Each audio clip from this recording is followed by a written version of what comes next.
guys, welcome back to my channel. So இன்னைக்கு வீடியோல நீங்க எப்படிலாம் ஒரு ஃபவுண்டேஷன் யூஸ் பண்ணக்கூடாது அண்ட் எப்படிலாம் ஒரு ப்ரஷ் வந்து பிடிக்கக்கூடாது, எப்படி ஒரு தப்பான ஃபவுண்டேஷன் எடுத்து அப்ளை பண்ணவே கூடாது, அண்ட் எப்படி நீங்கள் உங்களோட லெஃப்ட் ஹேண்ட் இல்லைனா நான் டாமினன்ட் ஹேண்ட் இல்லைனா உங்களோட ஆப்போசிட் ஹேண்ட் வந்துட்டு யூஸ் பண்ணி உங்கள் மேக்கப் போடக்கூடாது அப்படின்றத வந்துட்டு இன்றைக்கி வீடியோவில் நான் காமிக்க போகிறேன். இது just for fun purpose and இது வந்து ஒரு மேக்கப் சேலஞ்ச் லைக் ரொம்ப வருஷத்துக்கு முன்னாடியே வந்துருச்சு அண்ட் இது நான் பண்ணலாம் அப்படின்னு நான் இன்றைக்கி ட்ரை பண்ணியிருக்கேன். ஸோ அதுதான் நான் இன்றைக்கி அட்டெம்ப்ட் பண்ணியிருக்கேன். ஸோ இன்றைக்கி எப்படி நான் இந்த லுக் வந்து க்ரியேட் பண்ணேன்றது இந்த லுக் இல்லை, ஃபைனல் லுக் ஃபைனலாக பார்க்கலாம்.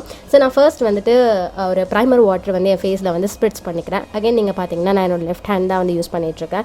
அண்ட் கைஸ் நீங்கள் யாராச்சும் வந்து சொல்லலாம், இல்லை இவங்க இந்த ஸ்டெப் வந்துட்டு ரைட் ஹேண்டில் போட்டுட்டு அதுக்கப்புறமேட்டுக்கு லெஃப்ட் ஹேண்ட் நம்மக்கிட்ட காமிக்கிறாங்க அப்படின்ட்டு. ஸோ அது கிடையவே கிடையாது. ஏன்னா இது ஃபர்ஸ்ட் டைம் நான் லெஃப்ட் ஹேண்டில் வந்துட்டு ட்ரை பண்ணிகிட்ருக்கேன். ஸோ என்ன நானே வந்து சேலஞ்ச் பண்ணிட்டேன், நம்மளால் பண்ண முடியுமா முடியாதா அப்படின்ட்டு. ஸோ வந்து நான் எனக்கு ரொம்ப நேர்மையாக இருந்தேன் அண்ட் எனக்கு தெரியும் நீங்கள் கண்டிப்பாக என்னை நம்புவீங்க அப்படின்ட்டு. ஸோ எஸ், ஸோ இப்போ வந்து நான் வந்து ப்ரைமர் அப்ளை பண்ணிக்க போகிறேன். ப்ரைமருக்கு இந்த ப்ராடக்ட் வந்து எனக்கு ஆக்சுவலாக ரீசெண்ட் டேஸ் பிடிச்சிருக்கு. இது வந்து ஸ்விஸ் பியூட்டியிலேருந்து நான் உங்களுக்கு எல்லா ப்ராடக்ட் லிங்க்ஸ் அண்ட் நேம்ஸ் வந்துட்டு டிஸ்கிரிப்ஷன் பாக்ஸில் கொடுத்துட்றேன். ஸோ கண்டிப்பாக நான் சொல்கிறேன், நீங்கள் நார்மலாக வீட்டில் வந்துட்டு வெட்டியாக இருக்கும் போதோ இல்லை மேக்கப் போட்டு பார்க்கணுன்னு நினைக்கும் போதோ நீங்கள் வந்து இந்த மாதிரி உங்கள் லெஃப்ட் ஹேண்டில் போட்டு பாருங்களேன். கண்டிப்பாக ஏதோ புதுசாக நீங்கள் அப்போ தான் உங்கள் ஃபேஸை டச் பண்ணுற மாதிரி ஒரு ஃபீல் இருக்கும். எனக்கு அப்படி தான் இருந்தது பர்சனலாக. ஸோ நான் வந்து கொஞ்சம் டைம் எடுத்தது ஒரு ஸ்டெப்புக்குமே எப்படி வந்து அப்ளை பண்ணணும், எப்படி கையை எடுத்துகிட்டு போகணும் அப்படின்ட்டு.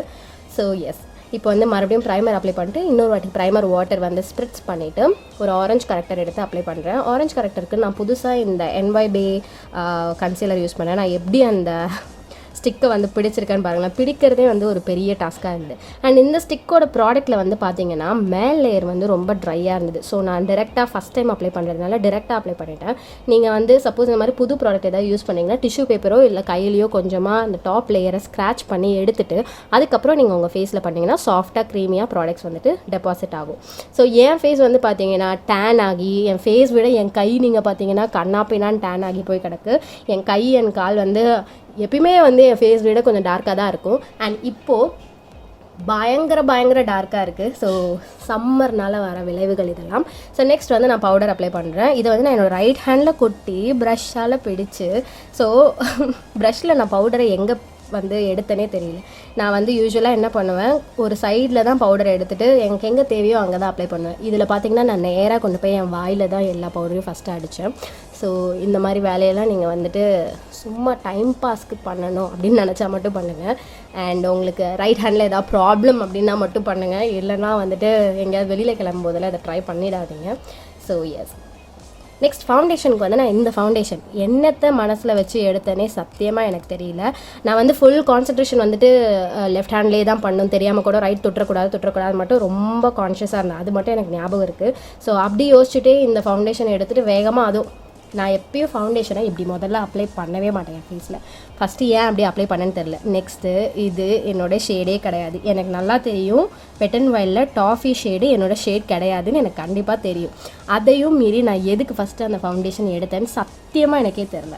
அதை எடுத்தாலும் சரி கொஞ்சமாக வச்சு அப்ளை பண்ணியிருக்கணும். வேகமாக அந்த வான்லேருந்து ஃபுல்லாக மார்க் பண்ணி அதை போடும்போது கூட எனக்கு வந்து தோணவே இல்லை இது வந்து நம்மளோட லைட் ஷேட். நான் எதையோ யோசிச்சுக்கிட்டு நான் கரெக்டாக பண்ணேன்னா என்னோடய கான்சன்ட்ரேஷன் ஃபுல்லாக என்னோடய லெஃப்ட் ஹேண்ட் மூமெண்ட்ஸில் மட்டும்தான் இருந்ததே தவிர்த்து ஃபவுண்டேஷனோ இல்லை அதனுடைய ஷேடோ கண்ணில் பட்டதை எடுத்து யூஸ் பண்ணிவிட்டு அதனால் வந்த விளைவு இது. ஸோ நான் என்ன பண்ணேன், ஃபஸ்ட்டு என்னோடய ஃபேஸில் வந்துட்டு அந்த ப்ரஷ்ஷை வச்சு கஷ்டப்பட்டு தேய்ச்சிட்டு அதுக்கப்புறம் கையால் வந்து தொடச்சி பார்க்கலாம் அப்படின்ட்டு தொடச்சி பார்த்தேன். அதுவும் ஒர்க் ஆகலை. அப்புறம் எக்ஸஸ் எடுக்கலாம் அப்படின்ட்டு ஸ்பஞ்ச் எடுத்தேன். அப்புறம் தான் யோசித்தேன், நம்ம ஃபேஸ் ஃபுல்லாகவே எக்ஸஸாக தான் இருக்குது, இதில் எக்ஸஸ்லாம் ரிமூவ் பண்ண முடியாது. அண்ட் அந்த ஃபவுண்டேஷன் வந்து பார்த்திங்கன்னா ஒரு மாதிரி மேட்டிஃபையிங் ஃபவுண்டேஷன். ஸோ அது மேட்டாகவும் ஆகிடுச்சு. ரொம்ப கஷ்டப்பட்டேன். லிட்டரலாக என் ஃபேஸ் வலிச்சுது. அட் த எண்ட் ரிசல்ட் வந்து பார்த்திங்கன்னா என் ஃபேஸ் அப்படியே கதறிச்சு அந்த மாதிரி. ஸோ இப்போ நான் என்ன பண்ணுறேன்னா என்னோடய ஸ்டே குவிக்கி ஸ்டிக் கன்சீலர் ஒன்று, என்னோடய டார்க் ஷேட் அது ஒன்று எடுத்து இந்த மாதிரி கான்டோர் பண்ணுற மாதிரி அப்ளை பண்ணிக்கிறேன். இதுதான் வந்து பார்த்திங்கன்னா டார்க் ஷேட் கிடையாது, என்னோடய பர்ஃபெக்ட் மேட்ச்னு நான் சொல்லுவேன். அதுவும் இந்த மாதிரி ஒரு லைட் பேஸில் போட்டோன்னே தான் தெரிஞ்சிச்சு. ஸோ அதை வந்து எடுத்துகிட்டு இந்த மாதிரி ஒரு ப்ரஷ் வச்சு தேய்ச்சி எடுத்து பண்ணிக்கிட்டேன். இந்த மாதிரி ப்ளீஸ் நீங்கள் லேயர் பண்ணவே பண்ணாதீங்க. இது வந்து எனக்கு ரிசல்ட் வந்து எப்படி வந்ததுன்னா ஒரு பயங்கர கேக்கியான ஒரு ஃபீல் உள்ள ஒரு ரிசல்ட் மாதிரி வந்தது. ஸோ எனக்கு அது பிடிக்கவே இல்லை. ஏன்னா நான் ஆல்ரெடி ஃபவுண்டேஷன் ஃபேஸ் ஃபுல்லாக அப்ளை பண்ணிவிட்டு மறுபடியும் ஒரு க்ரீம் ப்ராடக்ட் எடுத்து இப்படி தேய்ச்சிட்டு இருக்கேன். எனக்கு முன்னாடியே வேறு நான் பவுடர் வேறு அளவு தெரியாமல் அப்ளை பண்ணியிருக்கேன். ஸோ இவ்வளோ லேயரிங்லாம் நீங்கள் பண்ணவே கூடாது. இது வந்து கண்டிப்பாக நீங்கள் இதை ஃபாலோ பண்ணுங்கன்னு நான் சொல்ல மாட்டேன், சும்மா ஃபன்னுக்காக வேணால் பாருங்கன்னு வேணால் சொல்லுவேன், அவ்வளோதான். ஸோ நெக்ஸ்ட் வந்து பவுடர் வச்சு செட் பண்ணேன். அண்ட் நான் எப்பயுமே இந்த மாதிரி க்ரீம் ப்ராடக்ட் போட்டுட்டு காம்பேக்ட் பவுடர்னால என் ஃபேஸை செட் பண்ணவே மாட்டேன். அன்றைக்கி எதுக்கு செட் பண்ணணும்னு தெரியல. இதை பண்ணி முடிச்சோன்னு தான் எனக்கு ஞாபகம் வந்துச்சு, நம்ம லூஸ் பவுடர் வச்சு நம்ம ஃபேஸை செட் பண்ணணும் அப்படின்ட்டு. ஸோ சரி ஓகே பண்ணியாச்சு, ஆனாலும் எனக்கு லூஸ் பவுடர் வேணும் அப்படின்ட்டு என்னோடய மேக்கப் ரெவல்யூஷன் பனானா பவுடரே எடுத்து என்னோடய அண்டர் ஏரியாவில் கஷ்டப்பட்டு செட் பண்ணிக்கிட்டேன். அப்போன்னு பார்த்து என்னுடைய நார்மல் அந்த ட்ரை பவுடர் பஃப் இருக்கும்ல, அதையும் வந்து காணாமல் போயிடுச்சு. ஸோ இந்த ஸ்பஞ்சிலே வந்து அப்ளை பண்ணிக்கிட்டேன். எனக்கு வேறு கொஞ்சம் வெட்டாக இருந்த மாதிரி ஒரு ஃபீல் வேறு, அதனால் டக்குன்னு ப்ரஷ் வச்சு எல்லாத்தையும் வந்து ரிமூவ் பண்ணிட்டேன். ஸோ ஒரு வழியாக ஒரு பேஸ் கொஞ்சம் அப்படி இப்படி கொஞ்சம் நேச்சுரல் லுக்கிங்காக எடுத்துகிட்டு வந்துட்டேன். ஆனால் கண்டிப்பாக நான் எப்படி ஃபீல் பண்ணேன்னு எனக்கு கேட்டிங்கன்னா ஹெவியாக தான் ஃபீல் பண்ணேன். ஸோ இந்த மாதிரி ஸ்டெப்ஸ் வந்து ப்ளீஸ் அவாய்ட் பண்ணிக்கோங்க, பண்ணாதீங்க. ஸோ நெக்ஸ்ட் வந்து கான்டோருக்கு என்னோடய மேக்கப் ரெவல்யூஷன் பேலட்லேருந்து இந்த ஷேட் எடுத்து நான் வந்து லைட்டாக வந்து கான்டோர் பண்ணிக்கிறேன். இது வந்து கொஞ்சம் ஓகேவாக தான் இருந்தது, நான் நினச்ச அளவுக்கு மோசமாக இல்லை. அண்ட் இந்த ஹோல் டுட்டோரியல் வந்து பார்த்திங்கன்னா ப்ரஷ்ஷை வந்து நான் கச்சா முச்சான்னு பிடிச்சிருந்தேன். இந்த மாதிரிலாம் பிடிச்சி நீங்கள் வந்து போடவே கூடாது. ப்ராடக்ட் ரொம்ப ஸ்டார்க்காக ரொம்ப திக்காக நீங்கள் எக்ஸ்பெக்ட் பண்ணுறதை விட டபுள் மடங்கு இன்டென்ஸாக வந்து ப்ராடக்ட்ஸ் வந்து விழுறதுக்கு சான்ஸ் இருக்குது. ஸோ அதில் வந்து ஃபர்ஸ்ட் இந்த கான்டோர் அப்ளை பண்ணது அது எனக்கு ஓகேவாக தான் இருந்தது. நெக்ஸ்ட் ப்ளஷ்ஷுக்கு வந்து பார்த்திங்கன்னா இதோ பண்ணுறேன் பார்த்தீங்களா, இந்த மாதிரியும் பண்ணேன். நீங்கள் லெஃப்ட்லேருந்தே உங்கள் ப்ராடக்ட்டை வந்துட்டு உங்கள் பேலட்டில் இருந்தோ இல்லை இதில் இருந்தால் அது எடுக்கும் போது கூட சத்தியமாக அந்த அளவு வந்து என்னால் ஃபீல் பண்ண முடியல. நீங்கள் ட்ரை பண்ணி பார்த்தீங்கன்னா உங்களுக்கு புரியுமான்னு தெரில. எனக்கு ரைட் ஹேண்டில் யூஸ் பண்ணி எடுக்கும்போது நான் லைட்டாக எடுக்கணும்னா எனக்கு தெரியும். லெஃப்ட்லேயும் அந்த மாதிரி தான் ட்ரை பண்ணேன். ஆனால் அதோட ரிசல்ட் பார்த்தீங்கன்னா அது இந்த மாதிரி வந்தது. ஸோ எனக்கு ப்ளஷ் வந்து ஓகே தான், இது ரொம்ப ஹெவியாக தெரியல, எனக்கு கடைசியில் ஓகேவாயிடுச்சு. அடுத்த ஹைலைட்டர் சொதப்பல். இந்த ப்ரஷ்ஷே முதல்ல ஹைலைட்டருக்கு யூஸ் பண்ணக்கூடாது. அண்ட் அங்கே ஒரு பிம்பிள் வேறு இருந்தது, அது மேலே தூக்கி நேராக ஹைலைட்டரை போட்டேன். அது இன்னும் ரொம்ப என்ஹான்ஸ் ஆகி என் பிம்பிள் தெரிஞ்சுது. ஸோ இதை போட்ட அப்புறம் எப்படி தான் பிளெண்ட் பண்ணுறதுன்னு தெரியாமல் இப்படி என்னோட மறுபடியும் ஃபவுண்டேஷன் ப்ரஷ்ஷை வச்சு தேய்ச்சி எடுத்தேன்.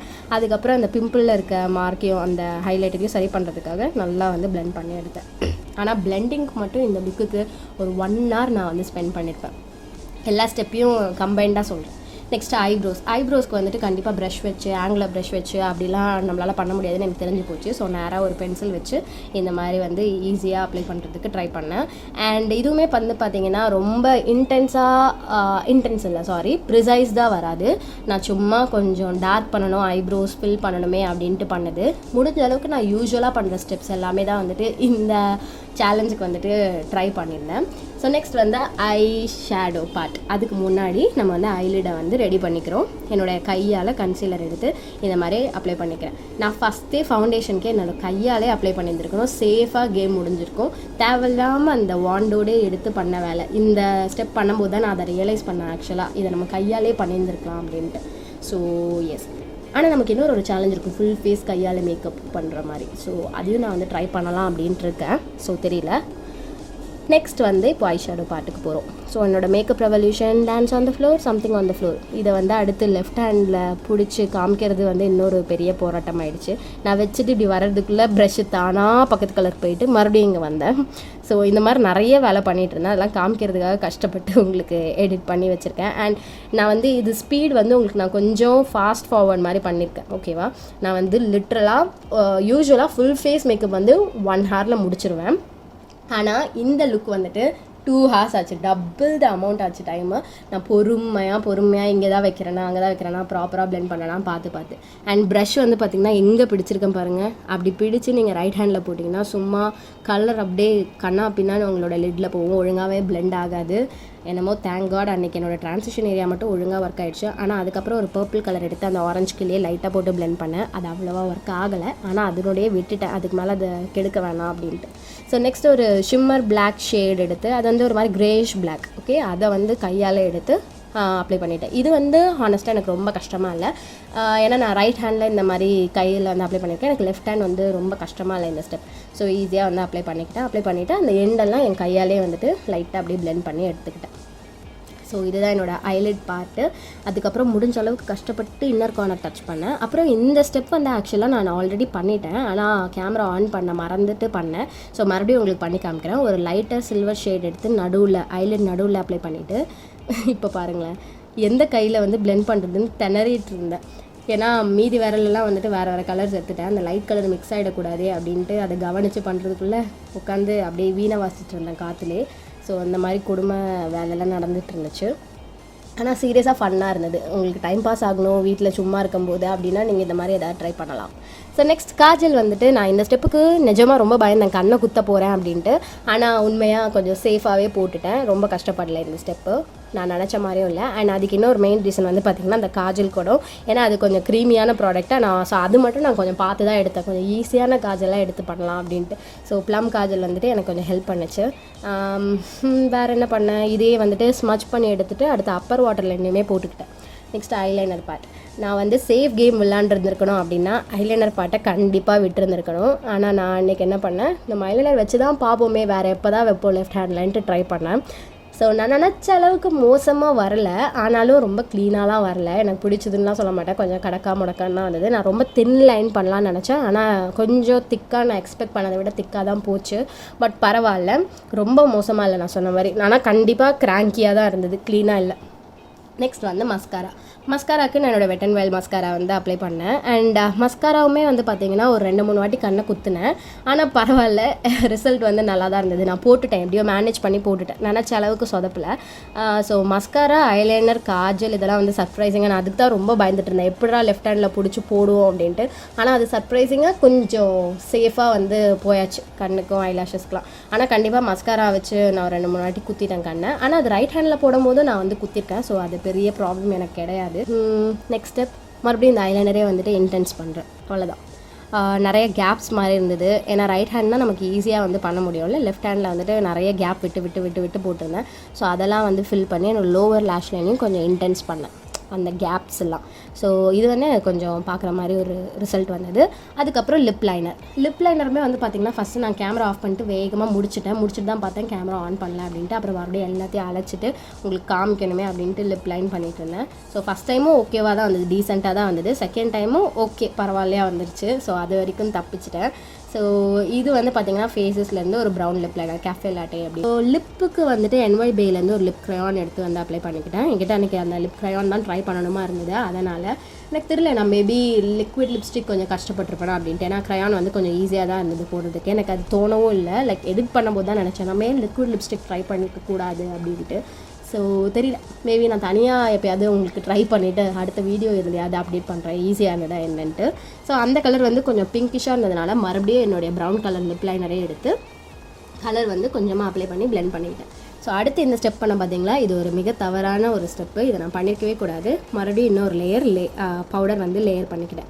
நான் நினச்சேன் இது ஒரு மாதிரி ஆயிலி ஆகிற மாதிரி இருக்குது, இல்லை பேஸ் வந்து ஒரு மாதிரி பிரைட்டாக க்ரேயாக இருக்குது அப்படின்னு அந்த மாதிரி ஒரு மாதிரி ஃபீல் ஆச்சுன்ட்டு இந்த ப்ராடக்ட்டை எடுத்து நான் வந்துட்டு அப்ளை பண்ணேன். ஆனால் ஹானஸ்ட்டாக இதுக்கு முன்னாடியே வந்துட்டு எனக்கு ஓகேவாக இருந்தது. எனக்கு தெரியல, இந்த பவுடர் போட்டோடனே கொஞ்சம் எல்லோ ஆன மாதிரி ஒரு ஃபீல், அதனால் எனக்கு இந்த லுக் வந்து கொஞ்சம் ஃபைனல் ஸ்டெப்பில் சொதப்பிட்டமோ அப்படின்ற மாதிரி ஒரு ஃபீல் ஆச்சு, அவ்வளோதான். ஆனால் அது கேமராவில் பார்க்கும்போது கொஞ்சம் ஓகேவாக இருந்துன்னு தான் விட்டேன். ஆனால் இப்படி எடிட் பண்ணும்போது பார்த்தம்போது தான் தெரிஞ்சது. எனக்கு தெரியல, நீங்கள் தெரியப்படுத்துங்க. அடுத்து பொட்டு வைக்கலான்னு இந்த காமெடி எங்கள் அம்மா வந்து பண்ண வேலை, பொட்டு வை அப்படின்ட்டு. ஸோ பிளாக் பொட்டு வைக்கலான்ட்டு அந்த பெனில் இருக்க நிப்பை வந்துட்டு க்ளீன் பண்ணலான்னு பண்ணி அந்த நிப்பையே வந்து ஓப்பன் பண்ணிட்டேன் தெரியாமல். ஸோ எஸ், அதுக்கப்புறம் அது தேவையில்லைன்னு அழைச்சிட்டு பொட்டு நார்மல் ஸ்டிக்கர் போட்டு வச்சுட்டேன். ஸோ இதுதான் நான் க்ரியேட் பண்ண லுக். கண்டிப்பாக இந்த லுக் போட்டு நான் வெளியில் போக மாட்டேன். மெயினாக என்னோடய ஐஸ் கூட ஓகே, ஐஸ் வந்து தப்பிச்சிருச்சு, ஆனால் பேஸ் கண்டிப்பாக மாட்டேன். ஸோ உங்களுக்கு இந்த டுட்டோரியல் பிடிச்சிருக்குன்னு நம்புகிறேன், ஃபன்னாக இருந்திருக்குன்னு நினைக்கிறேன். ப்ளீஸ் இதில் நான் ஃபாலோ பண்ண ஸ்டெப்ஸ் வந்து நீங்கள் ஃபாலோ பண்ணாதீங்க, கண்டிப்பாக பண்ணாதீங்க. ஸோ எஸ், உங்கள் எல்லோரையும் நான் நெக்ஸ்ட் வீடியோவில் பார்க்குறேன். பாய்.